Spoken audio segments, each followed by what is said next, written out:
What are you doing here? Well, that's a nice welcome, isn't it?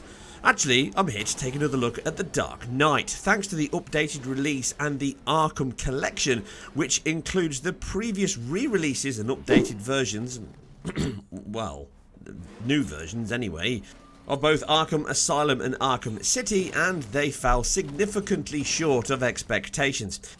In fact, then, as now, it's better to get it on a half-decent PC because you get it for less, with better performance and better image quality. But it's had another release, and these all come in the Arkham Collection, which allegedly receive an Xbox One X and a PS4 Pro patch to take advantage of these premium consoles.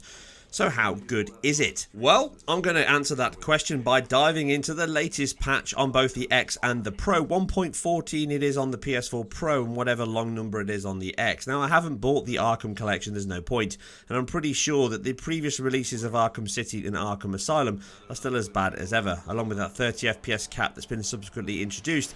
They're still okay, but they're certainly not as good as the original assets and the original title itself, and like I say, it's much better to pick it up on the original consoles or PC for far less money. But in all likelihood, you're not locked out of seeing these updated patches if you own the original titles. But Arkham Knight was an exceptional game that I covered and waxed lyrical about in 2015. It was on my top 10 games of that year, and it's still one of the best looking games this generation. An absolutely marvellous piece of work from Rocksteady, and I'm still anticipating their latest title, whatever that may be. But Arkham Knight, here and now, still looks and plays brilliantly.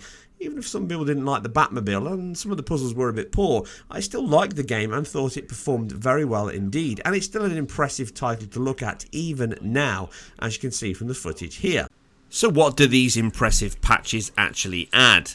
Well, I don't think they've got any at all. See, looking at this version here, it looks like there may have been a previous patch to the Xbox One, which actually patches it to now be 1600 by 1080p, and the PS4 Pro is still 1920 by 1080. So yes, the Xbox One X here is running 1600 by 1080p. Not a significant bump over what we saw on the original consoles, and really I don't think there's been an update to this version at all, and that's a shame. So sorry if you got your hopes up there expecting more. Not ideal, but at least it runs pretty well outside of those Batmobile sections, which I'll cover in a moment. So, what are the performance boosts we're getting here? Well, there is a strange change to the actual viewport. It's wider, the field of view is further back on the Xbox One X than it is on the PS4. The PS4 Pro is exactly the same as the PS4. So, there is a chance that this is nothing more than a binary update just to take advantage of the Pro natively, or it's actually just running in boost mode still, because there doesn't seem to be any difference at all between the base PS4 and the Pro. And like I say, the viewport, which you can see on these side-by-side examples, is actually further back, so it's rendering more image on screen than the PS4 and the PS4 Pro. That aside, everything else is the same. So I'm not going to drag it out, I'm going to jump straight into performance and let you guys watch the rest of this video to check it out for yourself. But on the Pro and the X, it is a better performing title than it was on the S and the Xbox One and the PS4 at the time, and still now. You do get occasional stutters and some tearing very occasionally on the PS4 Pro. I didn't get any tearing at all here on the Xbox One X. That's not to say there's no tearing, but I didn't see any. In fact, I got just over a handful of dropped frames, with slightly more on the Pro, so it certainly performs better on the X, even at that 1080p and that wider draw distance, but it's very close, and performance is pretty solid now on the Pro. Aside those minor dips and tears and stuttering, which can happen on both versions, it's very infrequent. But like I say, there is the choice now still on the PC to play this. Way back when on my GTX 970 it still ran at 60 FPS, but it does need a pretty decent card to run the game here, so I was expecting 60 frames per second. Yeah, I'm just joking, I don't expect that at all. They're never going to go back and patch a game at this age to that level, and in fact, as we can see here, I'm pretty sure they've done nothing at all. This patch probably came months ago, and that'll be the same for the previous releases. Judging by this, I'm not expecting the previous releases to see any significant improvements, because this is the one title that absolutely deserved it, and it is a shame that we're not looking at a 1440p resolution here on the Pro, and maybe slightly higher 2880 on the Xbox One X, but it is a better performing title and more solid, and at least now all versions on console can say that they're 1080p, even though it wasn't that when it launched way back in 2015.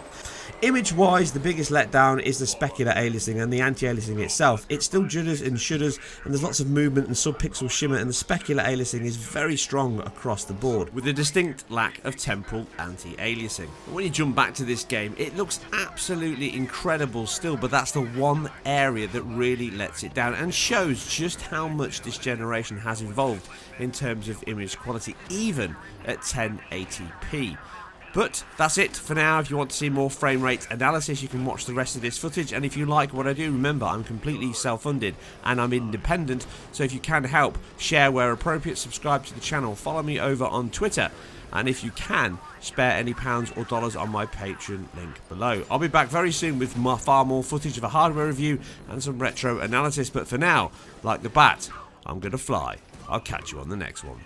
I can't stop surprised. You should really review your security.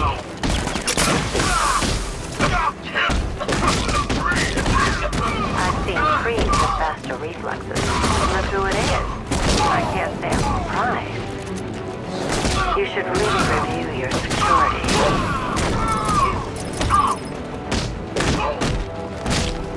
I've seen trees with faster reflexes. Something tells me this wasn't part of the plan. Hostile tanks. This is Commissioner of the city. We have numerous hostile tanks deployed across the city. Everyone off the streets and back to GCPD. I want everyone to deal with what's out there. GCPD. We're not equipped to deal with what's out there.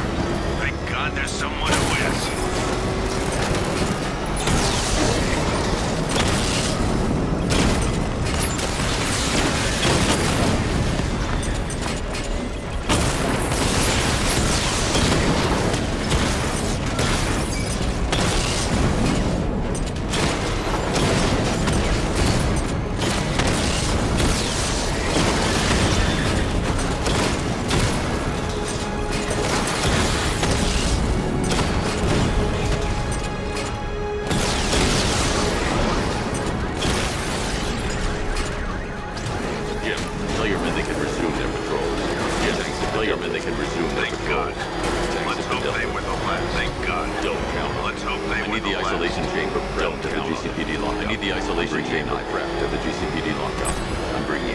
And I'll go find out.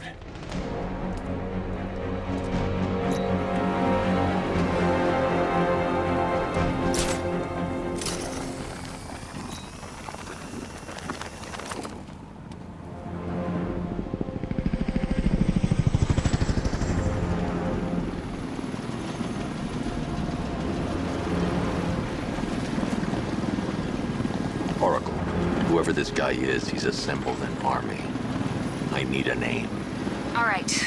We've got something here from a Black Ops team operating in Venezuela.